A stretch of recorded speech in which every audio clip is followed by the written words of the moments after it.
नमस्कार, राजस्थान समाचार देख रहे हैं आप और मैं हूं आपके साथ प्रज्ञा मिश्रा। बुलेटिन की शुरुआत करेंगे, लेकिन उससे पहले सीधे आपको ले चलते हैं सिलवासा, जहां प्रधानमंत्री मोदी लाइव आ रहे हैं। का प्रमाण है कि हमारी सरकार सामान्य मानवीय की आवश्यकताओं को लेकर कितनी संवेदनशील है। साथियों, स्वास्थ्य से जुड़े इन महत्वपूर्ण विषयों के साथ ही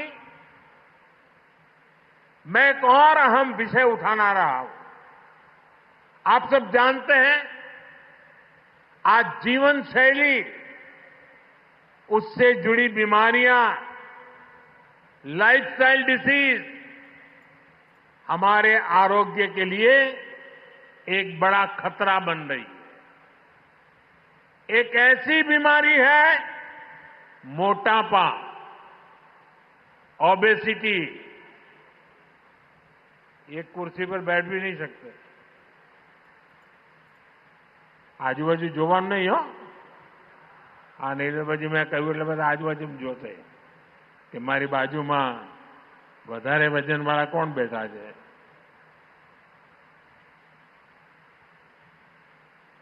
ये मोटापा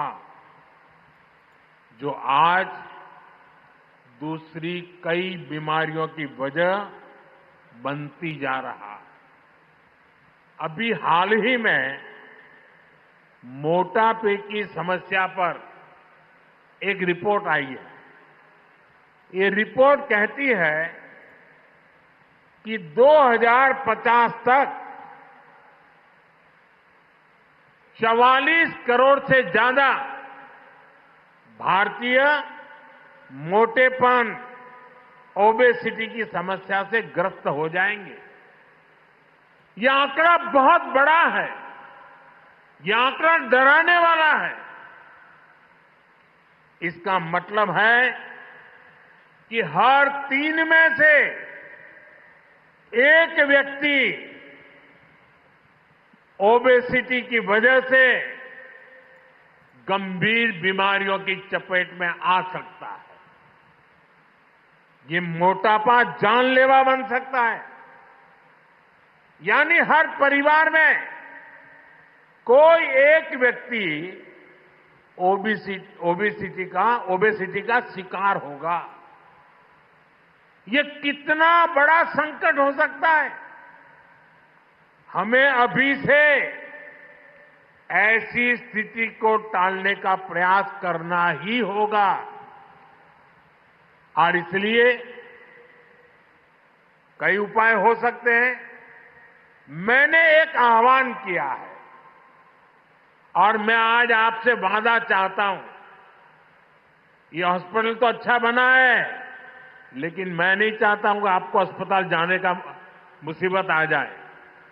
भले अस्पताल खाली रहे,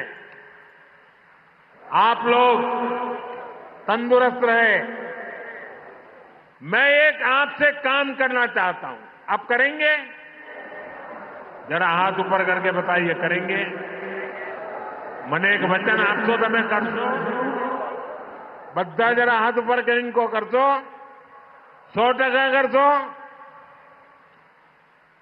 આ શરીરનું વજન વધા કરે ને જાડા જાડા થતા જઈએ ને, એમાંથી બચવા માટે એક નાનકડો ઉપાય। हम सभी को अपने खाने के तेल में 10% की कटौती करनी चाहिए। हमें हर महीने 10% कम तेल में काम चलाने का प्रयास करना है। यानी हर महीने जितना खाने का तेल लेते हैं, अभी से 10% कम खरीदना तय कर लो। बोलो 10% तेल ओछું વાપરવાનો વચન આપો છો? બધા હાથ ઉપર કરીને બહેનો કે ખાસ તો ભલે ઘરમાં ठपको खाओ पड़े, पर ओछू करशो? पक्को? मोटापा कम करने की दिशा में ये एक बहुत बड़ा कदम होगा। इसके अलावा हमें एक्सरसाइज को अपने जीवन का हिस्सा बनाना होगा। अगर आप हर रोज कुछ किलोमीटर पैदल भी चलते हैं, संडे ऑन साइकिल ये भी करते हैं तो बहुत बड़ा फायदा होगा। અને તમને તો જો મેં 10% તેલ ઓછું કરવાનું કહ્યું છે, બીજું કશું ઓછું કરવાનું નથી કહ્યું પાછું. નહીં તો તમે એમ કહો કે સાહેબે તો કહ્યું હાજે 50% ઓછું કરો, તો તમે મને ફેલ વાત બોલાવો જ નહીં. आज देश विकसित भारत के संकल्प को सिद्ध करने में जुटा है. हमें याद रखना है कि एक स्वस्थ देश ही ऐसे लक्ष्य को हासिल कर सकता है.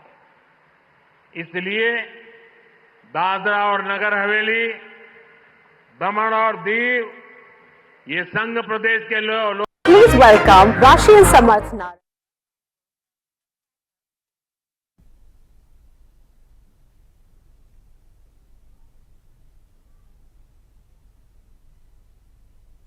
तो पीएम मोदी को आप लाइव सुन रहे थे, जहां वो जनसभा को संबोधित कर रहे थे. इस दौरान पीएम मोदी ने मोटापे को लेकर बातचीत की. कहा लोगों को अपने खाने में तेल की कमी करनी चाहिए, ज़्यादा से ज़्यादा हो उन्हें रन करना चाहिए, दौड़ना चाहिए, एक्सरसाइज जो है अपने रूटीन में बनाना चाहिए. तो आपको बता दें, गुजरात दौरे पर पीएम मोदी जो है अब पहुंचे हुए हैं. 2 दिवसीय दौरा है उनका गुजरात का, जहां वो 2 दिन तक रुकेंगे. कल महिला दिवस है और इस दिवस पर वो कई प्रोजेक्ट का उद्घाटन और शिलान्यास करेंगे. इस दौरान महिलाएं भी जो है बहुत बड़ी संख्या में शामिल होंगी. तो पीएम नरेंद्र मोदी को आप लाइव सुन रहे थे, जहां पीएम मोदी ने जनसभा को संबोधित किया, कई अहम मुद्दों पर जनता से बातचीत की.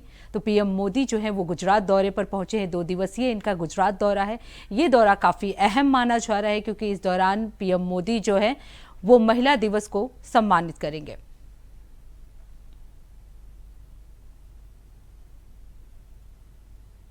अब रुक करते हैं अगली खबर की. खबर दौसा से है, जहां आयकर विभाग की बड़ी कार्रवाई जो है वो देखने को मिली है. आपको बता दें, आयकर विभाग ने कारोबारी के आवास पर छापेमारी की है. आयकर विभाग की टीम के साथ पुलिसकर्मी भी तैनात रहे. जानकारी के अनुसार कारोबारी के पास कई व्यवसाय हैं और वो मुख्य रूप से कॉरपोरेट में बड़ा व्यापारी है. इसके अलावा कारोबारी एक पेट्रोल पंप और अनाज मंडी में आढ़त की दुकान भी चलाता है. और आयकर विभाग की टीम ने कॉरपोरेट, बिल्डर और कार्गो सर्विस से जुड़े अन्य व्यापारियों के यहां भी छापेमारी की है. इसको लेकर आयकर विभाग की टीम जो है वो बहरोड, जयपुर, दौसा में बड़ी कार्रवाई कर रही है. ऐसे में लाल सोट में आयकर विभाग की टीम के पहुंचने पर पूरे जिले में हड़कंप मचा हुआ है. हालांकि आयकर विभाग की टीम ने किसी भी तरीके का कोई खुलासा नहीं किया है.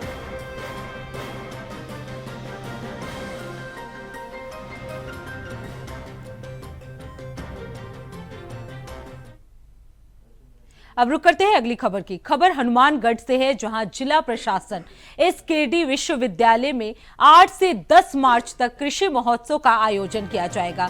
उद्घाटन समारोह में मुख्य अतिथि के रूप में कैबिनेट मंत्री जोरा राम कुमावत और राजस्थान किसान आयोग के अध्यक्ष CR चौधरी सहित अन्य जनप्रतिनिधि जो है वो शिरकत करेंगे. उद्घाटन समारोह के दौरान सांस्कृतिक कार्यक्रम में पंजाबी सूफी कलाकार जो है वो पहुंचेंगे और अपनी प्रस्तुति देंगे. इस आयोजन का मुख्य उद्देश्य किसानों को उन्नत किसानों तकनीकों और कृषक कल्याण योजनाओं की जानकारी एक ही स्थान पर प्रदान करना होगा, ताकि किसान कृषि में नवाचार कर सके. इन उत्सव के बीच जिला प्रशासन और जिले के खेती से जुड़े हुए सभी विभाग, कृषि विभाग, पशुपालन विभाग, कृषि विपणन विभाग, डेयरी, उद्यानिकी, सहकारिता और एसकेडी यूनिवर्सिटी के समन्वय से 8, 9 और 10 मार्च को 3 दिवसीय कृषि महोत्सव का आयोजन जिले में किया जा रहा है. जैसा हम सभी जानते हैं, हनुमानगढ़ एक कृषि प्रधान जिला है और यहाँ के किसान नवाचारों को अडॉप्ट करने में अग्रणी रहे. पूरे राजस्थान में ज़्यादातर नई तकनीकी और नवाचारों का जो समावेश है सबसे पहले हनुमानगढ़ जिले में रहा है. ऐसे में एक आवश्यकता महसूस हो रही थी कि हम जिले वासियों को एक ही स्थान पर कृषि से जुड़े हुए विभिन्न फर्मों, विभिन्न ICAR के इंस्टीट्यूट, यूनिवर्सिटी, कंपनी और अन्य ऐसे जो प्रोग्रेसिव किसान हैं, उन सबको हम एक स्थान पे लाकर बीज से लेकर बाजार तक की जो चेन है उसका हम लोग समावेश करते हुए एक जगह ही किसानों को एक्सपोजर दिया जाए, ताकि हमारे किसान भाई उसमें से आवश्यकता अनुसार नवाचारों को अडॉप्ट कर सकते हैं, अपने खेत में लागू कर सकते हैं।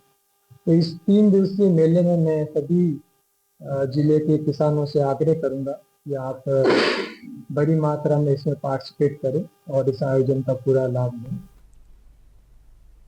अब रुक करते हैं अगली खबर की। खबर जोधपुर से है, जहां केंद्रीय कृषि मंत्री शिवराज सिंह चौहान अपने पुत्र विवाह के बाद दिल्ली के लिए रवाना हो गए हैं। इस दौरान मीडिया से बातचीत करते हुए उन्होंने कहा, हमें अपनी बेटी मिली है और मैं जोधपुर की पवित्र धरती को प्रणाम करता हूं। हमारे सौभाग्य का सूर्य का उदय हुआ है और जोधपुर के सभी साथियों और कार्यकर्ता भाई बहनों ने समय दिया है, वो बहुत ही अद्भुत है, मैं कभी भुला नहीं सकता। मैं धन्यवाद देता हूं कि ये सब मेरा परिवार है और मीडिया का भी मैं आभारी हूं। उन्होंने आगे ये भी कहा कि बेटी की दुनिया सबसे अनमोल रतन होती है और मैं तो कहता हूं दुर्गा लक्ष्मी सबका स्वरूप बेटियां ही होती है। बेटी के बिना सृष्टि नहीं चलती, बेटी नहीं बचाओगे तो बहू कहां से लाओगे।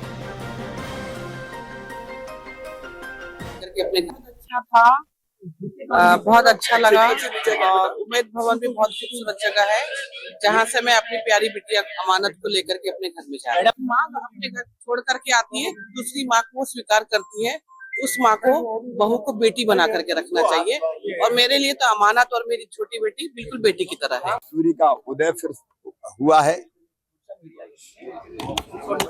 और यही मेरे बेटे कार्तिकेय का बेटी अमानत के साथ पाणी ग्रहण संस्कार हुआ है। तो हम बहू, लेकिन हम बहू नहीं मानते, बेटी ले जा रहे हैं। यहाँ हमें बेटी मिली है और जोधपुर के सभी साथियों ने, हमारे कार्यकर्ता भाइयों बहनों ने जो स्नेह दिया है, जो प्रेम दिया है, वो अद्भुत है, उसको मैं कभी भुला नहीं सकता। मैं धन्यवाद क्या दूं, अपना परिवार है, मैं आभार प्रकट करता हूं और आपका भी आभारी हूं।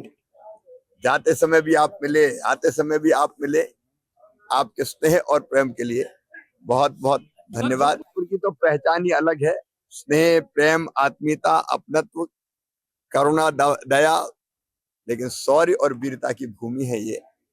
इसमें आके हम धन्य हो गए। दुनिया की, ईश्वर की सबसे अनमोल निधि है बेटियां। दया, प्रेम, स्नेह, करुणा, आत्मीयता, मैं तो कहता हूं दुर्गा, लक्ष्मी, सरस्वती सब बेटियां हैं। बेटियों के बिना सृष्टि नहीं चल सकती। बेटी है तो ही कल है, बेटी नहीं बचाओगे तो बहू कहां से लाओगे। और इसलिए मैं तो बचपन से ही बेटियों के लिए काम करता रहा हूं। मध्य प्रदेश में पहली बार मुख्यमंत्री बनने के बाद लाडली लक्ष्मी योजना बनाई थी, जिसमें हमने तय किया था कि मध्य प्रदेश की धरती पर बेटी लखपति ही पैदा होगी। हम पैदा होते ही इतना पैसा सरकारी खजाने से उसके अकाउंट में डालते हैं कि वो पढ़ाई में भी काम आता है और जब बड़ी होती है तो 1 लाख रुपया से ज्यादा उसको मिल जाता है। कन्या विवाह जैसी योजना बनाई मुख्यमंत्री रहते हुए मैंने। 50% रिजर्वेशन स्थानीय निकाय के चुनाव में सबसे पहले बहनों को अगर दिया तो मध्य प्रदेश ने दिया। एक नहीं, योजनाओं की श्रृंखला है।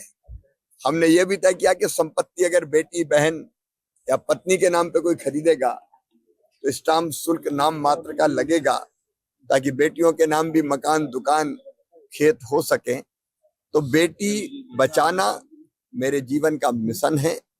लाडली बहना जैसी योजना भी मध्य प्रदेश की धरती से उपजी, जिसने बहनों का आर्थिक सशक्तिकरण किया है। और मैं सबको यही संदेश देना चाहता हूं कि बेटियों को स्नेह करे, प्रेम करे, बेटियों को सम्मान दे, बेटियों को आगे बढ़ाए। अब बात करते हैं अगली खबर की। खबर डूंगरपुर से है, जहां शांति सुरक्षा समिति की बैठक आयोजित की गई। ये बैठक जिला कलेक्टर की अध्यक्षता में की गई। आपको बता दें, इस बैठक में जिला कलेक्टर ने आगामी होलिका दहन और रमजान के त्योहारों को शांति और स्नेह पूर्वक मनाने की अपील की है। बैठक में जिला पुलिस अधीक्षक, अतिरिक्त जिला कलेक्टर, मुख्य कार्यकारी अधिकारी सहित अन्य जिला स्तरीय अधिकारी और शांति समिति के सदस्य भी मौजूद रहे। थानों में डायरेक्शंस भी दिए थे, जिसमें सीएससी बैठक जो है थाने लेवल वाला जो बैठक है वो मुझे लगता है ऑलमोस्ट सभी थानों में कंप्लीट हो चुकी है और जो थाने लेवल के सीएससी मेंबर्स हैं उनके साथ जो बैठक रही काफी फ्रूटफुल रही और उन्होंने अपने सुझाव भी दिए, उसको तो हम लोग इम्प्लीमेंट कर ही रहे हैं। साथ ही साथ इस बैठक में हमारे जो बिजली, पानी, सड़क ये सभी विभाग और नगर परिषद के सभी लोग इसलिए बुलाए जाते हैं कि बाई चांस अगर कोई आपको ऐसा लगता है कि कोई काम कराना है या सफाई को लेकर अगर कोई इशू है तो उसके ऊपर भी हम लोग फोकस कर सकते हैं। अध्यक्षता में शांति समिति की बैठक हुई, इसमें सभी विभागों के और हमारे पुलिस डिपार्टमेंट के लिए अब रुक करते हैं अगली खबर की। खबर नागौर से है, जहां पुलिस अधीक्षक ने अपने कार्यालय पुलिस अधिकारियों के साथ कानून व्यवस्था को लेकर समीक्षा बैठक की है। साथ ही थानों पर आने वाले परिवारवादियों की तत्काल सुनवाई कर उनकी समस्या का निराकरण करने और पारदर्शिता ईमानदारी से अपना कार्य करने के लिए थाना अधिकारियों को निर्देश भी दिए। आपको बता दें, पुलिस अधीक्षक ने क्राइम मीटिंग में जिले के दर्ज हुए थाने में अपराध की समीक्षा के साथ लोकल और स्पेशल एक्ट और जिले में बढ़ते महिला अपराध और SC/ST एक्ट के प्रकरणों की समीक्षा बैठक की। थानों में दर्ज मुकदमे की जांच करने के लिए अधिकारियों को दिशा निर्देश भी दिए गए।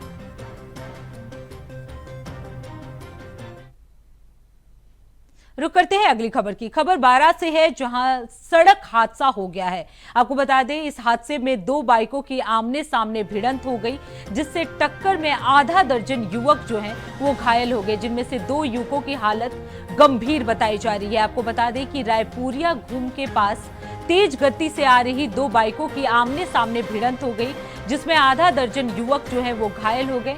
घायलों को अस्पताल में भर्ती करा दिया गया है।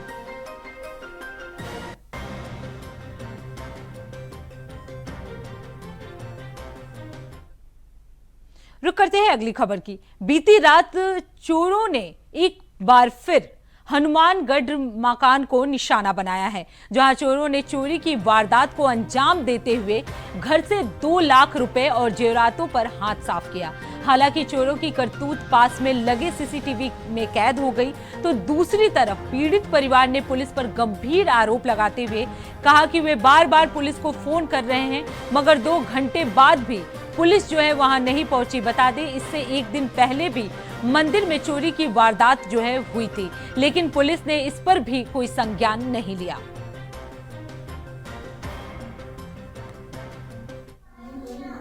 सुरेशिया चौकी में भी फोन किया है, पुलिस प्रशासन को भी फोन किया है, किसी तरह की कोई कार्रवाई नहीं हुई है। अभी तक फोन उठाए हैं और अभी तक किसी तरह की कोई कार्रवाई नहीं। जो हमारे मतलब की कैमरे लगवाए, जो सिक्योरिटी के तौर पे कैमरे लगवाए हैं, वो कैमरे हमने अपनी सिक्योरिटी के लिए लगवाए हैं, लेकिन जो चोर है उन्होंने सिक्योरिटी को ही तोड़ दिया, तो क्या करेंगे हम बताओ। अब पुलिस प्रशासन भी इसका कोई नहीं करा। अभी तक हमने सुबह से 10 फोन कर दिए, अभी तक किसी प्रकार की कोई कार्रवाई नहीं की गई है। अब रुक करते हैं अगली खबर की। खबर जयपुर से है, जहां लाल सोट और बहरोड में शुक्रवार यानी आज सुबह इनकम टैक्स डिपार्टमेंट ने बड़ी कार्रवाई करते हुए 3 बड़े कारोबारियों के 22 ठिकानों पर छापेमारी की है। इसी क्रम में आयकर विभाग ने लाल सोट में प्रमुख कारोबारी प्रकाश चंद पाटनी के आवास पर छापेमारी की।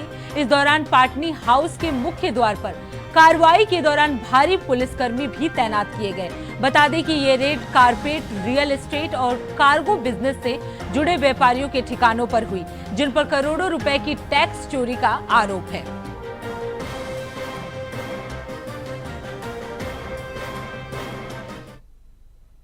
रुक करते हैं अगली खबर की। खबर बयाना से है, जहां एक घर में आग लग गई है। देखते ही देखते आग ने विकराल रूप ले लिया है। आपको बता दें, आग से घर में रखे 2 लाख रुपए नगद और 4 बाइक सहित अन्य सामान जो है वो जलकर खाक हो गए हैं। वहीं आग की चपेट में आने से 8 पालतू भैंस भी झुलसकर गंभीर रूप से घायल हो गई है, जिनको मौके पर पशुपालन विभाग की टीम की ओर से इलाज कराया जा रहा है। आग की सूचना पाकर पुलिस भी जो है वो मौके पर पहुंची। वहीं पीड़ित ने गांव के लोगों पर आरोप लगाया है। इस अग्निकांड के बाद पीड़ित परिवार में शोक जैसा माहौल है। बहुत काफी नुकसान हुआ है। 8 भैंसें, जिनमें से 4 भैंसों की हालत गंभीर बताई गई है, 4 भैंस कम जली हैं।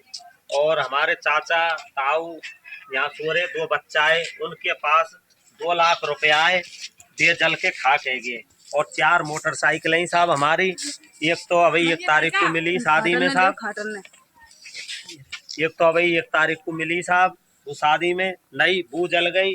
और 3 मोटरसाइकिल हमारी पुरानी देव जल के खाक है गई। 5-6 खाटे ही साहब, बच्चान की ड्रेस, किताब, कॉपी सब जल गए साहब, पछू ना बचो साहब। और गाड़ियां साहब ये बिल्कुल जल के खाक है गई। भैंसें साहब, भैंसन की हालत बहुत गंभीर बता रही है। रुक करते हैं अगली खबर की। खबर रायसिंह नगर से है, जहां पुलिस की नशा तस्करों के विरुद्ध लगातार कार्रवाई जो है वो जारी है। पुलिस ने 2 नशा तस्करों को 30 ग्राम नशीले पदार्थ के साथ गिरफ्तार कर लिया है। आपको बता दें, पुलिस ने आरोपियों के पास से 5,500 रुपए की नकदी और बाइक भी जब्त की है। आरोपियों से नशा तस्करी को लेकर पूछताछ की जा रही है। आपको बता दें कि इससे पहले पुलिस ने एक दंपति को 128 ग्राम नशीले पदार्थ के साथ भी गिरफ्तार किया था।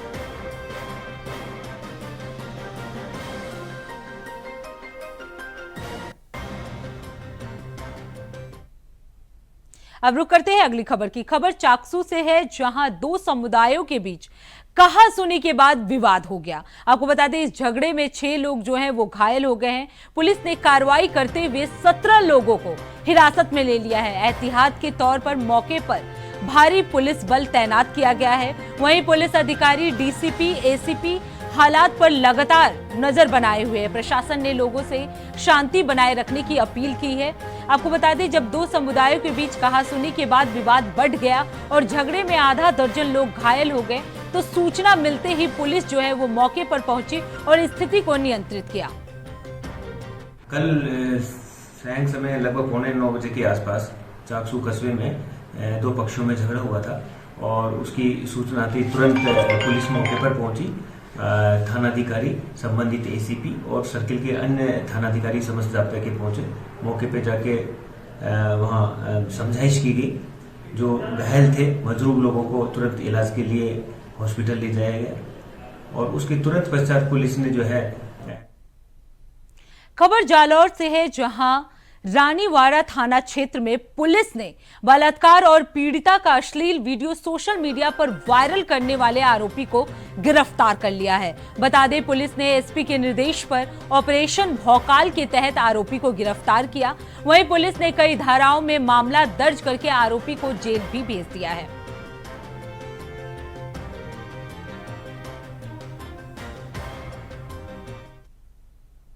रुक करते हैं अगली खबर की। खबर डिडवाना से है, जहां डिडवाना कूचामंच जिले के बनने वाली मिनी सचिवालय को लेकर नेता जो हैं वो आमने सामने हैं। विधानसभा में निर्दलीय विधायक यूनुस खान ने मिनी सचिवालय को लेकर विधानसभा में सवाल पूछा तो सरकार ने ये कह दिया मिनी सचिवालय डिडवाना में ही बनेगा। लेकिन यूनुस खान ने कहा कि मिनी सचिवालय के लिए वसुंधरा राजे के शासनकाल में जमीन अलॉट हो चुकी है। इधर पिछले गहलोत राज में भी मिनी सचिवालय बनाने को लेकर जमीन का प्रस्ताव भेजा गया था। अब ये तो तय हो गया है कि डिडवाना कूचामंच जिले का मिनी सचिवालय डिडवाना में ही बनेगा, लेकिन किस जमीन पर बनेगा इसे लेकर नेता जो हैं वो आमने सामने हैं।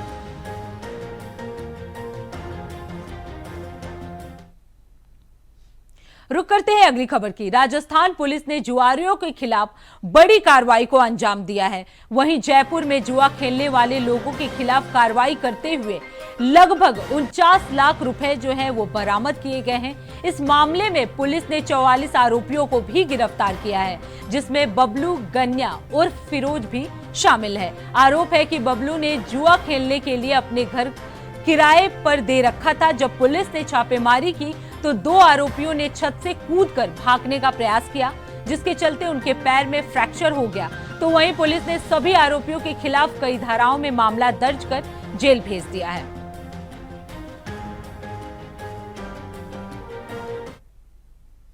तो फिलहाल राजस्थान समाचार में इतना ही। देश दुनिया की तमाम बड़ी खबरों के लिए देखते रहिए इंडिया वॉइस। तब तक के लिए नमस्कार।